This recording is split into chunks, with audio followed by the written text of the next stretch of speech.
Welcome everybody, this is Papa Sean from Cavern Angels. I'm going to show you the proper way to take out the shield generators on an MC-75 at range.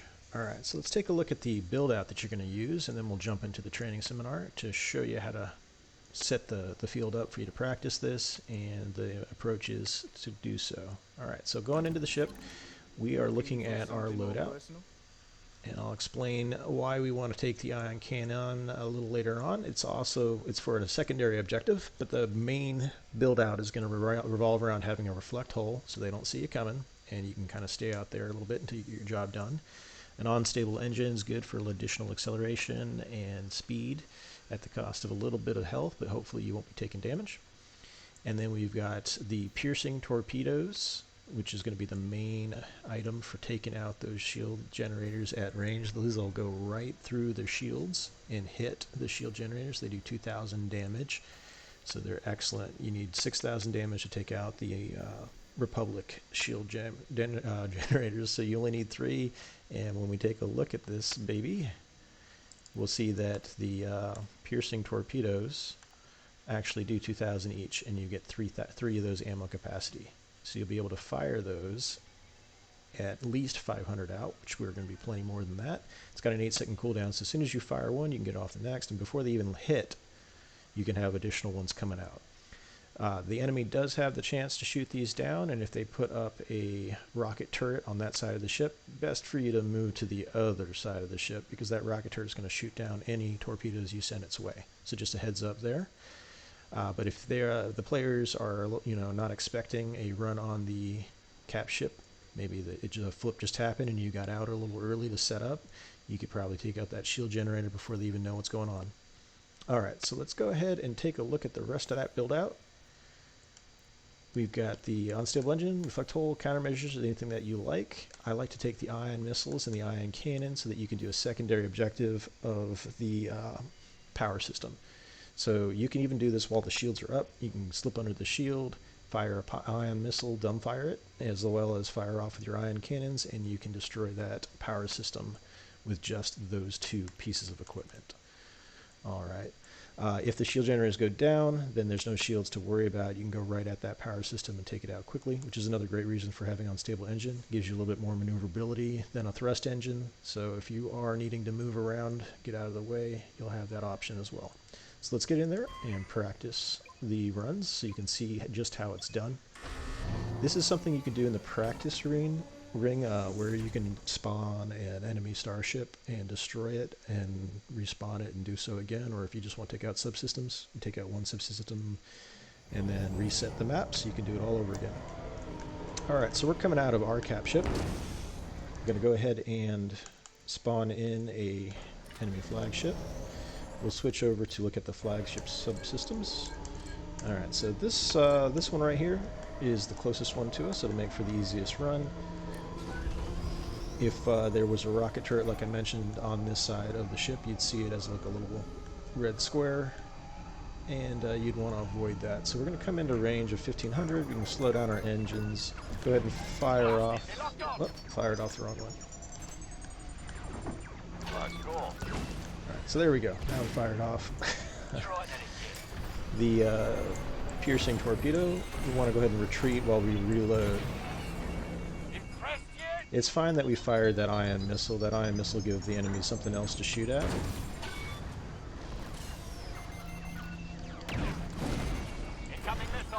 And we got plenty of them. And so what that'll do is it'll help reduce the shields on the ship.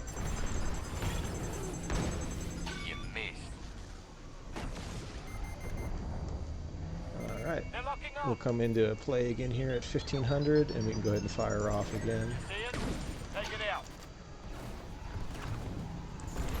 Just to show you that ion missile dumbfire, you can just point yourself at the ship and just fire it off when you're done. Alright, so we see that the ship has taken 34% left of that shield generator. That means that one of the laser shots must have hit the piercing torpedo, or sometimes the torpedoes can even miss their mark if the angle isn't right. So let's go ahead and respawn the ship and do another run. So that was just 2 piercing torpedoes that made contact. We had some ion missiles that made contact as well. Let's go ahead and, before I respawn the ship, I'll just show you the ion torpedo, rather the ion missile. We want to get underneath the shields in order to do this run. So we broke through the barrier, and we destroyed ourselves, but we also took out that power system. So we're going to go ahead and pop out again. We're going to remove the flagship in the practice menu. We're going to deploy the flagship. That'll destroy you to reset your ship as well. Alright, so we want to go ahead and target those flagship subsystems again. There's the shield generator, so you can just keep running this over and over until you get it down. So it's excellent practice if you only have a few minutes of game time. Hop in here, practice your runs. This build out, like I showed you, gives you the ability to take down the shield generators as well as the power system. And you have the unstable engine, so if you happen to die near the power system like I did, you'll detonate. And that will cause any turrets in the area to be destroyed as well. Okay, so we fired off one of our piercing torpedoes. We're almost in range to fire off the second one. And you can see the first one's hit because it dropped the shield generator down to 25%. Alright, the approach isn't ideal there. We want to get underneath. The second one is now hit, and it's at 30%. Locking on for the next one. We fire that one away. Alright, and then while that's going in, we can go ahead and change targets. This is going to be a weird approach for this, so it might not quite hit.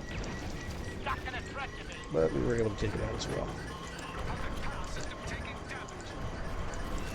Alright, so we're kind of in danger of blowing up here at 14%. Just kind of drifting away. And then I'll target through. So you see that all it's got left is one shield generator and one targeting system. So in that run alone, we were able to take out the shield gen and the power system. A lot more difficult when enemy fighters are trying to shoot you down, but in a training environment, this at least allows you to make your approaches. Alright, one more time. One more time. Alright, so we're going to remove the enemy ship. We're going to deploy the ship. It's going to reset us. That's good. We're going to go ahead and target flagship subsystems. Okay, and let's just assume that, hey, I'm flying out to the ship and I see, oh no, there's a rocket turret on this side of the boat. So you just hop your way over to the other side, preferably without them seeing you, and then we can just target the other side of the ship. Okay, and so with that, we're already on the other side of the MC-75. Your torpedoes are going to have the best chance of impact if you're slightly behind or directly to the side. That way the enemy doesn't see you coming in. We got our lock. That was an ion missile I fired. I normally have the Pearson torpedoes on the right auxiliary, so we'll just come around and fire that left one here. And again, you could fire your ion missiles along with your torpedoes. They're slightly staggered, so the enemies have two different things to fire at. Maybe they chase the ion missile instead of your piercing torpedo.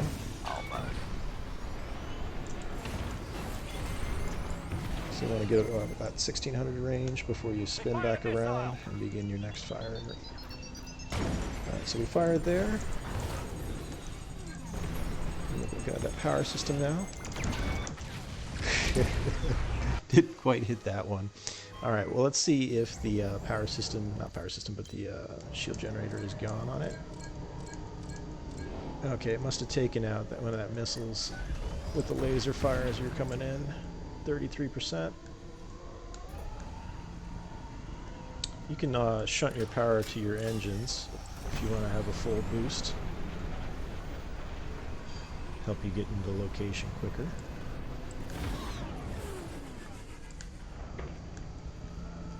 Alright, so we're coming in to finish that off. It's on my left auxiliary, it's been fired. And then if you want to have a better approach for taking out the power system while that other torpedo is coming into play, you see it just popped on the side there.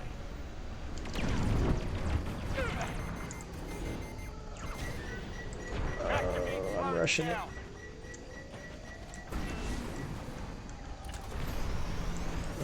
we'll come over the top hand and then we'll show that ion missile.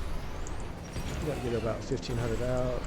Take a look at the ship, see which approach we're in. We're kind of on the wrong side of the ship if we want to make the best approach. If you come from the top, you get more space for taking out that shield, power system rather, because you're going to slip under the shields that are at the high point of the ship, and that gives you a little bit of space to take out that. So you kind of go through the bubble here, and now it's destroyed, and we're able to move up. So we had to slip under the shields. The approach I was taking was not ideal from the side with the shield generators, and so that's why it was a little challenging to hit your mark, because you had to hit the special spot where you could see the red outline when you have it targeted, and you also had to make sure that you don't clip any of the shield, otherwise the shield's going to absorb the ion burst instead of the generator, or the power system, because when the power system takes all that ion, it's too much for it, overloads, and it explodes.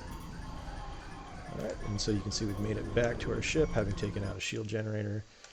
We'll try one more time here to do a clean run, 3 penetrations on the cap ship, but you can see just how easy it is to practice this.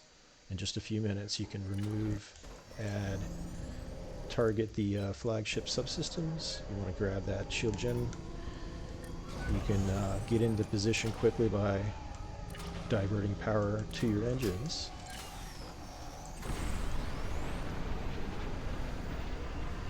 And once you're in position, you just need to be at 500 out, and you can begin your lock at 1500, so you can fire that. The closer you are to the ship, the more likely that your torpedo will hit. However, if they see you moving in so close to the ship, they'll kind of have an idea what you're doing. You might be able to sneak up on people. So you can see how I went to 500 on that. The first one didn't make impact, the second one did because I got a little bit closer. So if you're willing to take that gambit, you can get a little bit closer as you go to fire, and sometimes it's better to boost in, so you get in close, and right before you get to that 600 mark, you kind of fire that off, and you can see that it took the hit. It's now at 34%.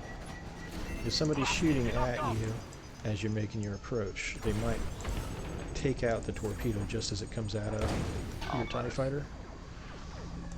But that's as far as we can take it without getting a new ship here.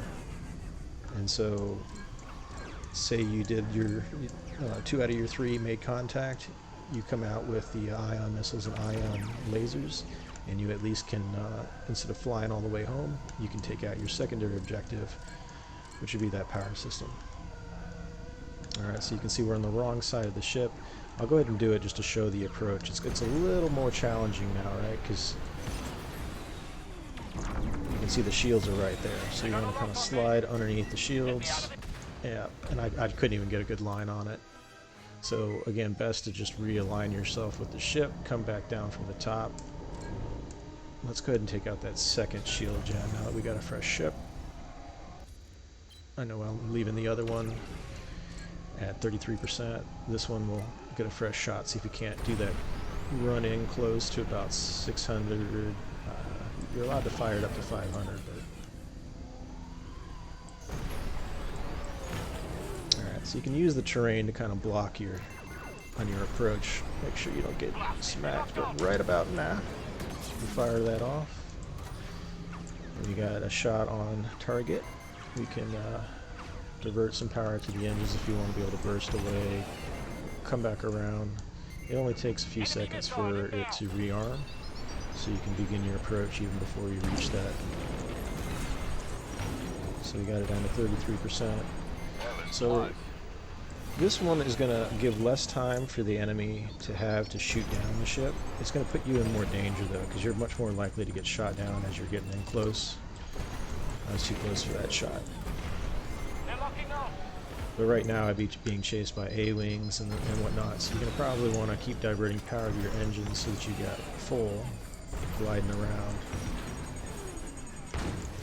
Alright, so I'm going to slow my engines, fire that off, and then I can boost into something to destroy myself. Alright, so something to see there is that, let's see, did we destroy the other? No. It's my belief that when your ship gets destroyed, your torpedoes also get destroyed along with you. I think I've seen that happen a few times. You fire your torpedoes, you got to stay alive, otherwise they go away. It's very much like a support ship having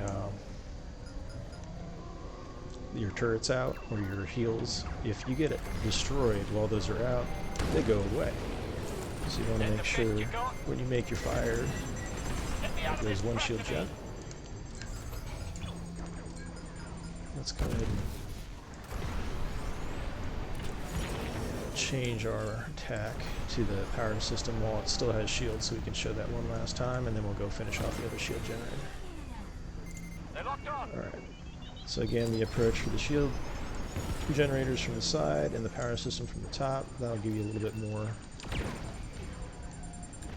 I fired that one too early. So you can see it's about 20 seconds for the rearm of that. I meant to do a countermeasure to kill the torpedo. We're right above the ship, so we want to come off to the side, get an angle of attack. We just rearmed our ion missile. We're coming in hot. You can dumbfire this once you get underneath. And there you have it. There's the power system. And the other shield gen is here. Power the systems. Let's try a direct approach. Not straight on, but just a little bit off the side. And I'll show you how this is a little bit more challenging, but you can still manage it. So anytime you're flying straight at a ship, it's not ideal. But you can still take your ship out at the start. Shield generators. The closer you get to the ship, and if you're on the underbelly, you will get targeted by those tractors. The tractor beams will slow your ship down, and it's almost a guaranteed death. The counter to that is going to be your boost. So fortunately with the TIE fighter, you can transfer power to your engine, so you can do lots of boost and drifting. If you get targeted by a tractor beam, you want to go ahead and aim for space outside of the ship's underbelly and start boosting that way. That way it'll lose its lock on you, and you can drift and avoid fire from the turbo lasers, as well as from enemy fighters that are trying to take you out before you make your other runs. I do hope this has been helpful for you guys on how to take out those shield generators. You can do it at max range 1500, you can do it up close at 500. Definitely going to be easier to make sure your torpedoes make contact at 500. Might be a little bit more deadly to you, so you kind of have to balance that as to whether you're being sneaky and getting those shots off, and if they're making contact, or if they know you're doing it and you might have to risk it for that biscuit and get a little bit closer in to ensure your torpedo success in landing. And then why not have a secondary objective, right? Build yourself out so you can take out that power system as well, in case the shield generators you end up using up all your ammo and you can't get a resupply from my buddy. It gives you something else to do rather than fly 3K back out. You definitely don't want to die, but if you're in position to take out a power system, why not? Alright, again, hope this has been helpful. I'll catch you next time. Papa Sean out.